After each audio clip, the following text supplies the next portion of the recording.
al noreste, y después de Persia, cómo se dispersaron entre todas las naciones. Después de eso tengo que ver la penalidad. ¿Qué causó la dispersión? Para que ellos se encontraran allá. Y dice, me da unos lugares específicos. Pontus, Galacia, Capadocia, Asia y Bitinia. Eso es Turquía hoy día.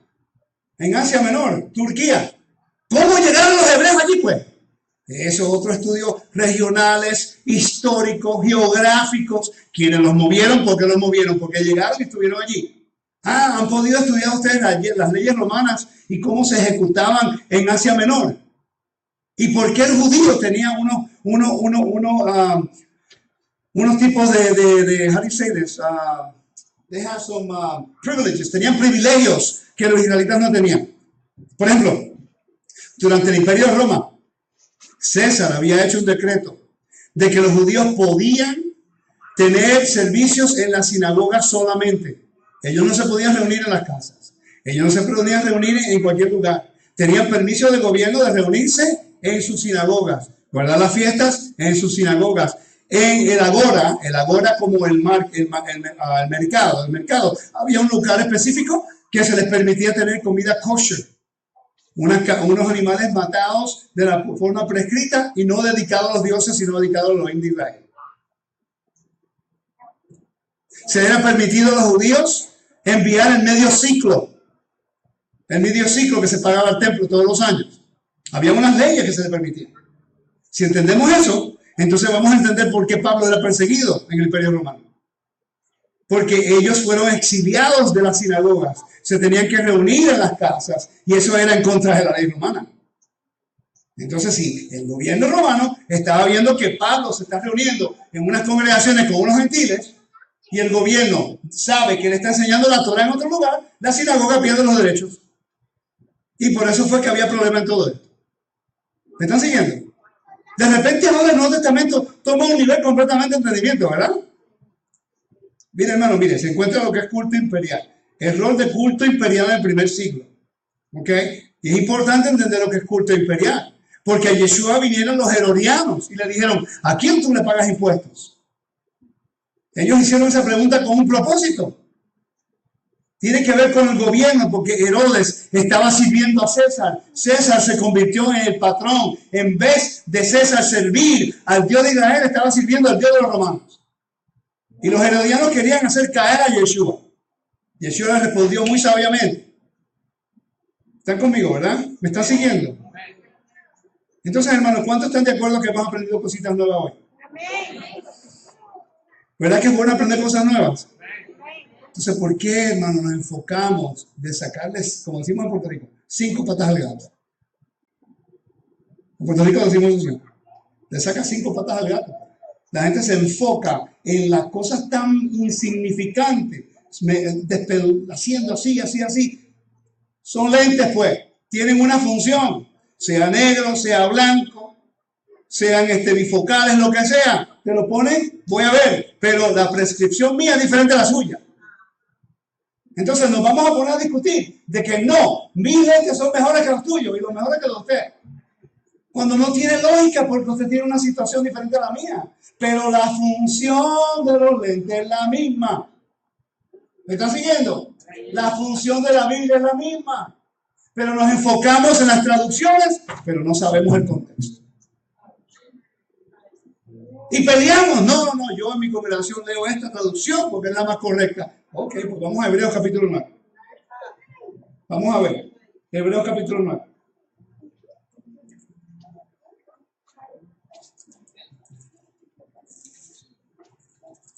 Alguien que lea, por favor, el versículo 3 y 4. Hermano, ¿me pasa a favor? ¿Sí? Sí, léalo. Si se voltea hacia allá, para no leer. 9, 3 y 4.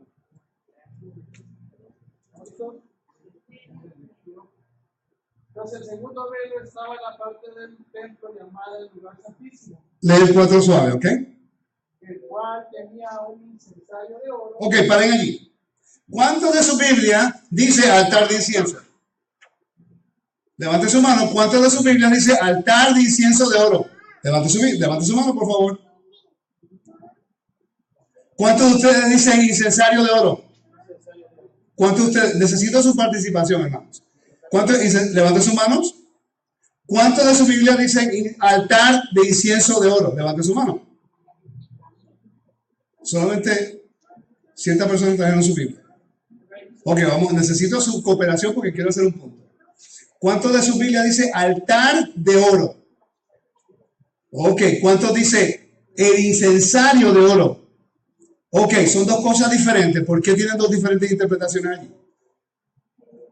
Porque el altar de incienso de oro nunca ha estado en el lugar santísimo. Si no entendemos la función del templo, no vamos a entender, ver el error que hay allí. Eso no es el error. Eso no es el error del escritor original. Porque el escritor original escribió en el contexto del tabernáculo a los hebreos que sabían cómo el templo funcionaba. Esa es la traducción. Y estamos viendo que en todas sus traducciones hay diferentes cosas. Una pregunta. Vayan al capítulo 9, versículo 1, pues. Que dice, ahora bien, aún el primer pacto, pero en todas las Biblias no dice eso. ¿Cuántos de su Biblia omite la palabra pacto? Levante su mano, por favor. Ok, ¿ven? 3 Biblias, 4 Biblias. Vamos a ver qué dice aquí. Porque esta es Biblia para la guerra espiritual. Que pelea con lo espiritual.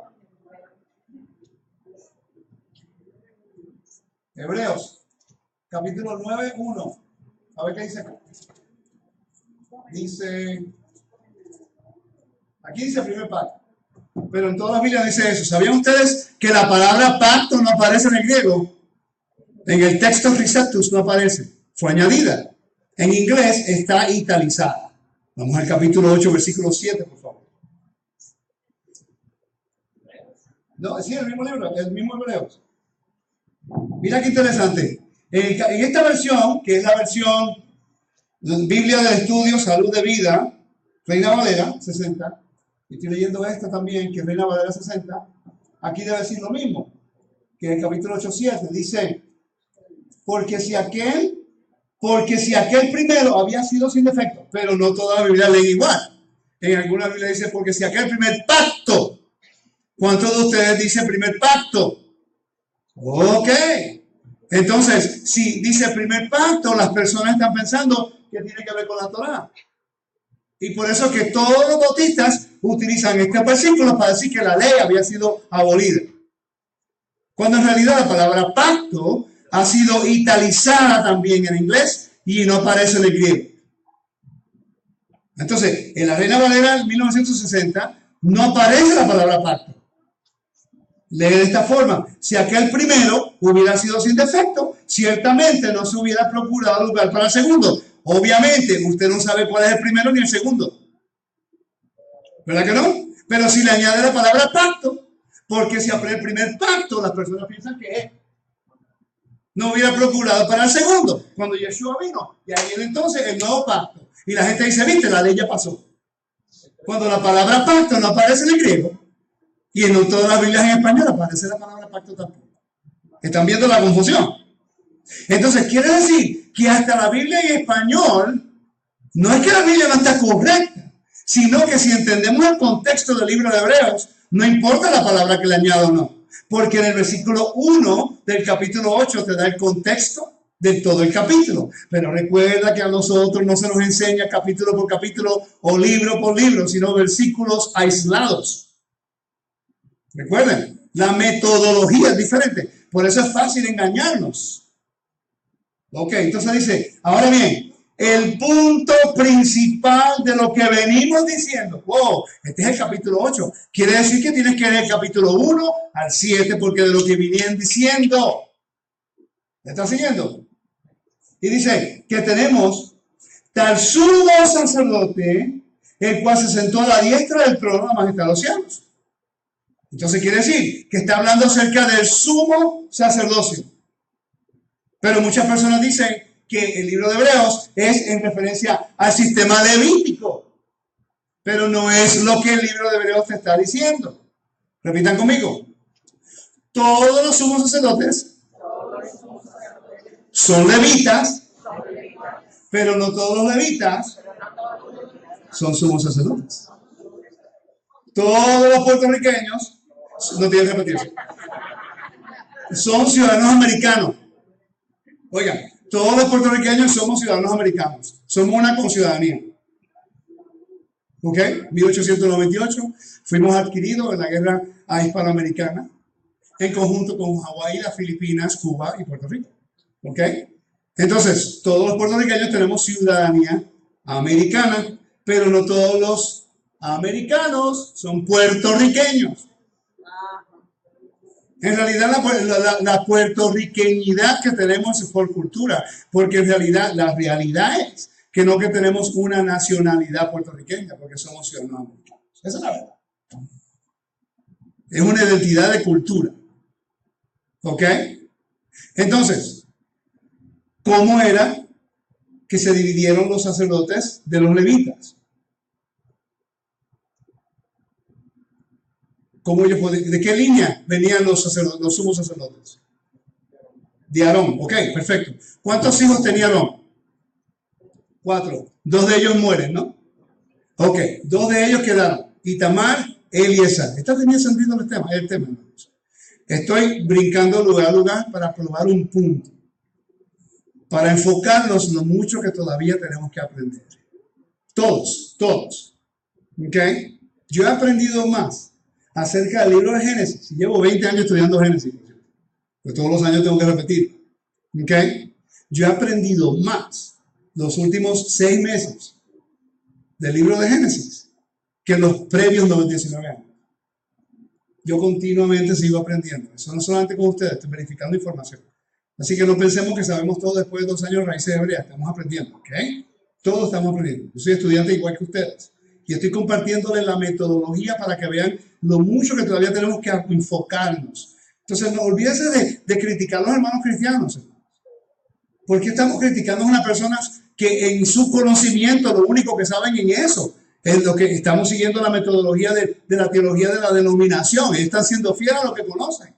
Entonces ahora nosotros pensamos que sabemos algo y les pegamos por la cabeza con la Biblia. No nos convirtamos en terroristas de la Torá.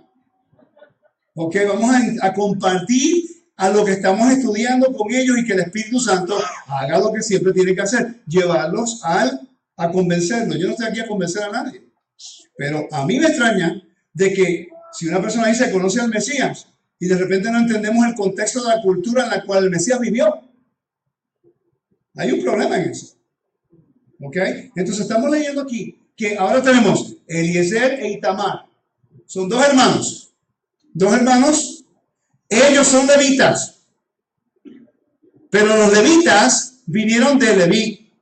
Después Leví tuvo 3 hijos. Cohat, Gershon y Amram. No, perdón. Cohat, Merari y Amram. Después de Cohat hubo Amram. Amram era el papá de Aarón, Moisés y Miriam. ¿Ok? Y de Aarón nada más salieron los hijos para ser sumos sacerdotes. Pero eran 4. ¿Ok? El primogénito de Aarón se suponía que fuera el próximo sumo sacerdote. En el tiempo de David habían 2 sumos sacerdotes. De Abiatar y de Sadoc. ¿Ok? Abiatar venía de la línea de Itamar. Sadoc venía de la línea de Eliezer. Usted dirá, pero es rico, ¿por qué necesitamos saber todo esto? Ya yo soy salvo por fe. Somos salvos por fe, pero no entendemos contexto. Porque si vamos a entender el libro de Hebreos, que no fue escrito a usted, sino a los hebreos, no fue escrito de Israel, sino de Italia, y no sabemos el contexto del capítulo, porque hay palabras añadidas en español que no están en el griego.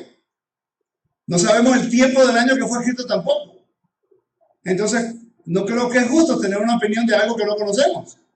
Entonces, el sumo sacerdote viene ahora de 2 familias. El tiempo de David, habían 2 sumos sacerdotes. Ok, pero Abiatar le fue leal a Adonaya. Adonaya era uno de los hijos de David, pero él usurpó la autoridad y se quería hacer rey de Israel. Ahora, Sadoc, que era hijo de Eliezer, descendiente de Eliezer, pues él fue fiel a David porque el Eterno puso a David en su posición de rey. Y si tú eres fiel a David, le estás siendo fiel al rey, porque el Todopoderoso lo puso a él. ¿Me está siguiendo? Eso es fidelidad al patrón. ¿Ok? Por su fidelidad a David para ungir a Salomón, ahí el Eterno dice, ahora tu línea va a ser sacerdotes en mi templo. Entonces se dividió. Entonces quiere decir que está hablando de una línea en particular aquí. Del sumo sacerdocio. Vamos al capítulo 7. Sí, dice, porque este Melquisedec, rey de Salem, sacerdote del Dios Altísimo, que salió a recibir a Abraham, que volvería a la derrota de los reyes y le bendijo, a quien asimismo dio a Abraham los diezmos. Seguimos leyendo, ¿no? Vamos a leer el versículo 3. Sin padre, sin madre, sin genealogía, que ni tiene principio de días, ni el fin de vida, sino hijo hecho semejante al Hijo de Dios, permanece sacerdote para siempre. Ok. Entonces, está hablando aquí el Melquisedec versus el hijo de Aarón. Está hablando del sumo sacerdocio. Pero sabemos que está hablando de una línea de los sacerdotes. Oh, Rico, pero qué confuso. Yo no puedo creer que esté hablando de eso. Hermano, esta es parte del estudio del libro de Hebreos. Si no sabemos quiénes son los sacerdotes, de qué línea vienen los sumos sacerdotes, entonces, ¿por qué usted va a decir que el sistema levítico fue eliminado?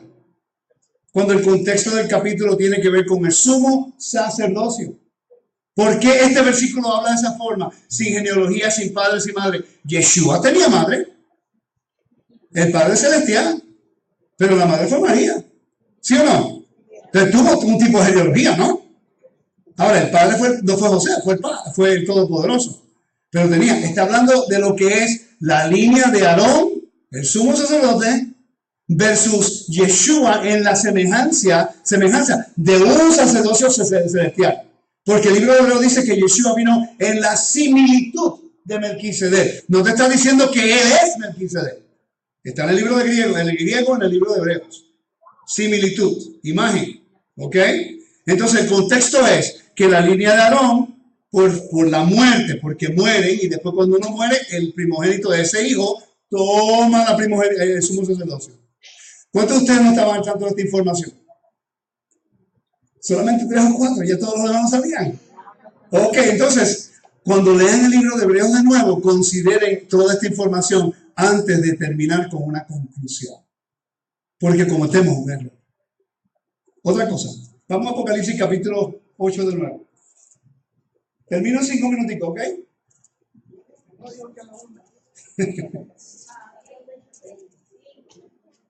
Dice, para que venga mañana.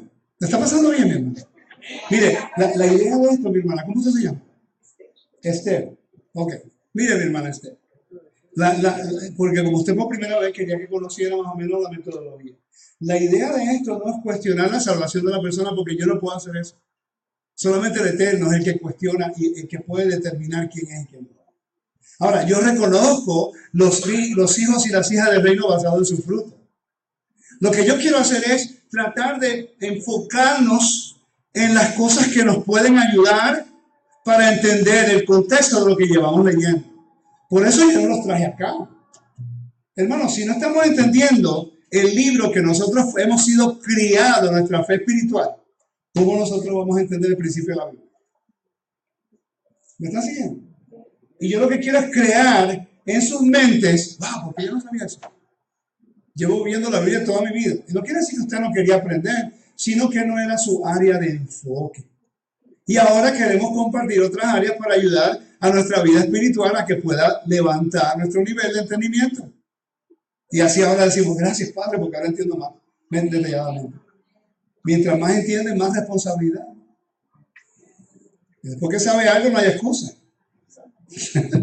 Ok, el capítulo 8, ¿no? Leímos nosotros el versículo 1 al 4 y les hablé acerca del altar. Este es acerca del día de expiación, por cierto. El capítulo 8 tiene que ver con el día de expiación. Quiere decir que Apocalipsis capítulo 4 es acerca del día de trompetas. El día de trompetas es el día de entronamiento del rey. Hemos estudiado nosotros las leyes de entronamiento. Hemos conectado nosotros el entronamiento con la ascensión de Yeshua al trono, que viene siendo en el milenio, que representa el año 7000 de la creación. Por eso son 6 días, y el 7º año es entronamiento de la creación en Génesis. Por eso es que Adán fue entronado para que fuera la imagen de Dios en la tierra y fuera el rey de la tierra, sometido al gran soberano, para que la tierra y los humanos vieran que fue el Dios de Adán que creó los cielos y la tierra. Esa va a ser la función de Yeshua en el milenio. Por eso fue que los sacerdotes fueron ungidos para ser sacerdotes y se tomó 7 días para que ellos puedan ser aceptados como sacerdotes a la puerta del tabernáculo. Por eso es que a Moisés, cuando subió a la montaña del Sinaí, se tomó 6 días en la montaña y en el 7º día subió a la nube. Entronamiento. El Sinaí representa Génesis. El Sinaí representa el jardín. El tabernáculo representa el jardín. Por eso fue que en Hanukkah, que ahora todo el mundo dice que es pagano. Sí, ahora los raíces hebreas y los mesiánicos, no, eso es pagano, eso no. ¿Sabían que eso tiene que ver con la rededicación del altar, que representa la autoridad de Dios en la tierra, pues? ¿Y por qué son 7 días y 8? Porque 7 días establece un altar, en el 8º ya es un altar. ¿Y por qué son 9 candelabros? Porque hay uno que utiliza para encender los demás, pues. Cada día representa cada día que se tomaron para dedicar el altar. Se toman 7 y el 8º día es un altar. ¿Me están siguiendo? Por eso las fiestas son 7 días. Pesach, pan sin levadura, 7 días. Sukkot, 7 días. Si cuentas de Pesach hasta Tishri, hasta el día de trompeta, 7 meses. De Tishri hasta Pesach, 7 meses. Hasta el periodo de la mujer son 7 días. El periodo de una mujer embarazada son 40 semanas. 40 días de la lluvia bajando en el día de Noé. Todo un patrón de 7, porque representa entronamiento. ¿Me están siguiendo? Ok, entonces vamos a leer ahora el versículo 10 al 12 y termino con esto y los dejo terminando acá. Y yo le voy a hacer una oración al Padre esta noche de que no los deje dormir. Que le duele la cabeza. Y yo espero que cuando yo me vaya, mañana en la tarde, que mañana en la noche tengo que agarrar un vuelo para regresar. Yo espero que mi visita sea no de hacerlos sentir que no saben, esa no es mi intención. De un reenfoque. En decir, wow, no sabía que había más que aprender. Voy a decir algo, mira. En el desierto, cuando el pueblo de Israel salió de Egipto, ellos nunca se quejaron por la caminata. ¿Verdad que no? Ellos no se quejaron, que mucho hay que caminar. ¿Verdad que no? ¿Por qué? Sí, pero ¿verdad que en ningún momento en el relato bíblico, en la narración bíblica, nos dice que ni Moisés ni los israelitas se quejaron por caminar? ¿Y por qué? Ok, me voy a mover aquí porque esto es importante. Ok. Por todo. Gracias, hermano, sí. Gracias. Ok. ¿Por qué fue que el Eterno permitió que cayera en esclavitud? Fue profetizado. Pero ¿cuántos de ustedes han hecho ladrillos de barro? ¿Usted sabe cómo se hacía? En aquel tiempo, un área de lodo mojado. Y yo soy esclavo en Egipto haciendo ladrillos caminando en el lado. I'm walking on the mud, bro. Making bricks in the ancient world was really hard. They didn't complain about the walk in the wilderness, right? Never once in the Bible, quiero decir para que entienda. Not once in the Bible the people of Israel complain about the walk from Egypt to the promised land. They complain about everything else, but not the walk. I'm going to explain to you why, okay? So they're making bricks, mud pits. Son como un lugar grandísimo de lodo caminando en un lugar. Entonces, sí, pone que usted tenga un hijo desde niño caminando en el mismo lugar, esperando la promesa de la redención que se fue dada a Abraham. Pero no vino en mi generación y ahora viene mi hijo y se convierte en un esclavo también, caminando en el mismo lugar. Abuelo caminando, hermana caminando, todo el mundo caminando en el mismo lugar, sin ir a ningún lugar, sin dirección. En la esclavitud, en la opresión. De repente el Eterno finalmente se recuerda al pueblo porque hubo un clamor. En el clamor él recordó el convenio. Y le dijo a Abraham que su pueblo iba a ser esclavo por 400 años y después lo iba a llevar allá, a la tierra, ¿no? Pero antes del Eterno traerlo y traerle redención, Él los preparó en el medio de la tribulación para cuando el momento de ir a caminar y salir, la caminata nunca fue el problema. Porque por generación en generación ellos estaban caminando sin ir al lugar donde iban. No había dirección. Cuando vino la nube y le dijo, salgan de Egipto, por fin podemos caminar, digamos, a un lugar, no tenemos que caminar a un lugar. Quiere decir, hermanos, que el Eterno de Israel los va a proteger, los va a ayudar y los va a preparar en el medio de la tribulación para cuando llegue su redención, usted esté preparado. No sé qué es la condición que se encuentra hoy. ¿Él sabe lo que está haciendo? Solamente siga la nube. No se pongan a mirar a los hermanos. Porque cuando Coré miró a Moisés y a Aarón y quiso usurpar la autoridad de ellos, murió. Cuando los hijos de Dan y Rubén retaron la autoridad de Moisés, murieron. Porque se miraron los unos a los otros. Sigan la nube. Si siguen la nube en la misma dirección, Él le da protección, le da provisión, le da seguridad. Eso es lo que estamos haciendo ahora. Si yo no tengo peyot, no hablo contigo. Si tú no dices el nombre sagrado, no hablo contigo. Si tú no guardas la fiesta de acuerdo a mi mandamiento, no hablo contigo. No estamos siguiendo la nube. Queremos nosotros redefinir dónde vamos a ir, dónde vamos a caminar, cómo vamos a caminar y que lo rápido que yo quiero que usted camine. Cuando en realidad el Eterno esperó por ellos que cambiaran. Pero nunca nos abandonó en la desobediencia, en la rebelión, en protestando constantemente. Siguieron caminando. Pero solamente un remanente pudo entrar. Con esto termino. Vamos al versículo 10 y 11. El tercer ángel tocó la trompeta y cayó del cielo una gran estrella, ardiendo como una antorcha, y cayó sobre la tercera parte de los ríos y sobre la fuente de las aguas. Versículo 11, lo pueden leer conmigo todos, por favor. Dice, y el nombre de esa estrella es Ajenbo, y la tercera parte de las aguas se convirtió en Ajenbo, y muchos hombres murieron por causa de esas aguas, porque se pusieron ¿qué? Amargas. ¿Cuántos de ustedes han hecho estudios acerca de los antiguos juicios divinos del antiguo Medio Oriente? Números capítulo 5. Esto es una referencia a las leyes de Sotá. Números capítulo 5, donde la mujer acusada de adulterio tenía que presentarse delante del altar y el sacerdote le hacía tomar a ella las aguas amargas. Eso fue lo que ocurrió cuando el pueblo de Israel adoró el becerro de oro, pues, que Moisés tomó el becerro de oro y lo molió como polvo y lanzó el oro en el agua que bajaba la montaña. Y él hizo que todo Israel tomara del agua y 3,000 fueron encontrados culpables. Si no conocemos Números capítulo 5, no vamos a entender entonces. Génesis capítulo 6. Y no vamos a entender por qué Yeshua tuvo que tomar el vinagre. Aguas amargas.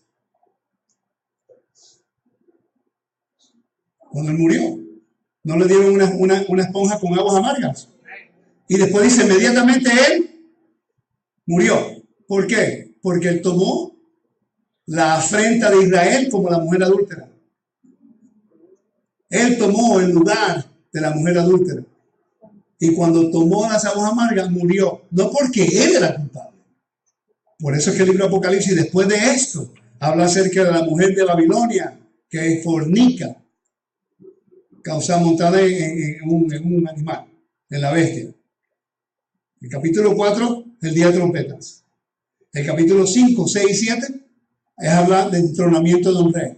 El capítulo 8, del juicio que ese rey va a ejecutar en la tierra. Por eso es Yom Kippur, porque Yom Kippur es el día de juicio. Yom Kippur es el día del Señor, no es el domingo. El día del Señor es una expresión idiomática para Yom Kippur, Yom HaKippurim. Hermano, miren, estamos claros que tenemos esta Biblia Tenemos cuánta Biblia hay. Pero si nosotros no consideramos el idioma del primer siglo, la cultura del primer siglo, las fiestas sagradas, el vocabulario que envuelve las fiestas en la Biblia, también lo que es el templo, la función del templo, los sacrificios del templo y la función de todas estas cosas, vamos a tener cuanta traducción usted tenga, pero no la va a entender. Porque está en español. Aunque estamos leyendo en español, requiere un contexto cultural, no solamente del idioma, pero también cultural y especialmente del templo, de las fiestas y del Shabbat. ¿Me están siguiendo? Esta noche lo que quería hacer es introducir unos temas que estoy dando. Por cierto, ¿me puede poner PowerPoint de nuevo? Voy a hacer algo que un gran amigo mío hace todo el tiempo. Yo tengo un amigo que es uno de mis mejores amigos, se llama Walter Agosto, uno de mis estudiantes y también un gran maestro, ¿ok? Entonces, él siempre dice, y fallaste este, cuando hace un PowerPoint. Y ya nosotros relajamos todo el tiempo con eso. Entonces, pónganse, ahí está. Entonces, yo lo hago lo mismo, ¿ok? Para imitar a mi maestro, a mi amigo. Le digo, y ustedes no vieron que esto es importante. Mire, esto que estamos viendo aquí, hágalo de nuevo arriba. Ok, no me da. Ok. Ahora, para encender el nuevo. Si quiere, vaya usted. Si quiere, por favor. Falla ese, y ese. Eso es parte del tema que no pude cubrir hoy nada más, que solamente hice una introducción. ¿Ok? Lo que hice fue la introducción nada más. Sí. No, sigue todavía. Sigue por ahí. Todo esto. Necesitamos un mes completo. Amén. Esa es la idea. Me van a tener que traer el nuevo. Esa es la idea. Miren, hermano, la idea es crear un ambiente educacional. Que dice, wow, aprendí algo nuevo, yo quiero estudiar la Biblia nuevo. No buscarle falta, porque yo no estoy buscando falta. Yo entiendo que esto hicieron lo mejor que pudieron en la traducción para nosotros, ¿verdad que sí? Ahora tenemos que buscar la manera de entender el contexto cultural, el contexto idiomático, el contexto, eso es lo que estoy tratando de hacer en Teshuvah.tv y en Sabiduría en la Torah, buscando la manera de entender con mayor amplitud, ¿no? Más amplio el panorama bíblico para entender estas cosas. ¿Me están siguiendo? No vengan y comiencen a seguir cosas hebraicas sin entender el por qué. ¿Por qué tenemos la menorá? ¿Por qué yo sé que yo estoy en el contexto correcto aquí? ¿Por qué yo sé que yo estoy en un lugar correcto aquí? ¿Qué dice la Biblia proféticamente que en el libro de Apocalipsis?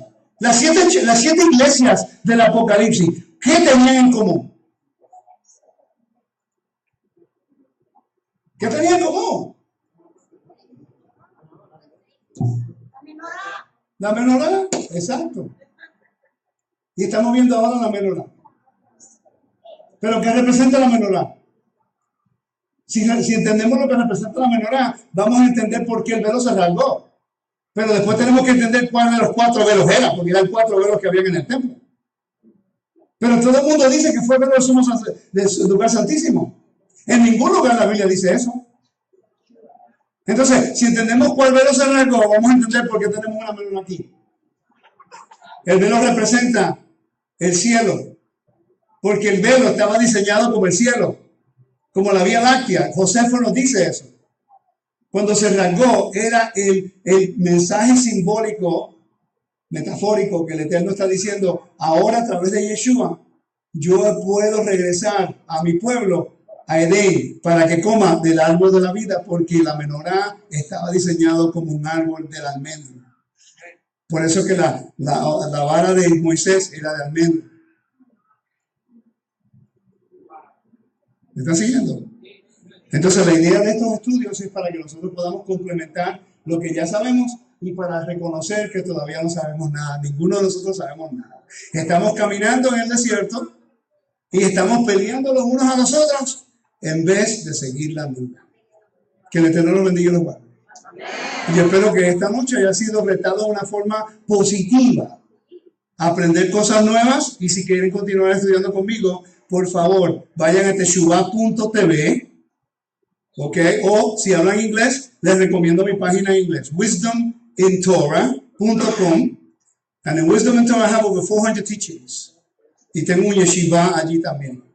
Ok, no le voy a decir el precio porque es una de membresía, porque es Shabbat. No estoy aquí para vender membresías, pero si me preguntan después, pueden ir a la página después de Shabbat y pueden ver allá. Pero van a encontrar que hay mucha información y espero que sea de bendición para cada uno de ustedes. Y quiero dar tantas gracias por no irse. Se quedaron, wow. Y me siento completamente feliz de saber que aquí en Las Vegas hay un remanente que quiere seguir la Torah. Thank you for coming, man. I appreciate you being here. And we'll visit my English page, or you can go to my YouTube channel, Wisdom and Torah Ministries. There's a lot more teachings. Don't believe anything I say. Just go back and look it up, verify it. And hopefully that'll help you understand what we're trying to do here. Amen? Thanks, man. Thanks for being here. Okay, Shabbat Shalom.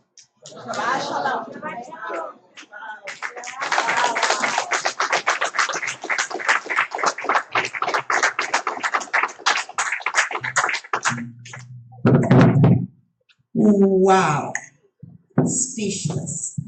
Desde que comencé a estudiar Torah hace 3 años, tengo un dicho y los de la congregación lo saben. Yo sé mucho, porque sé que no sé nada.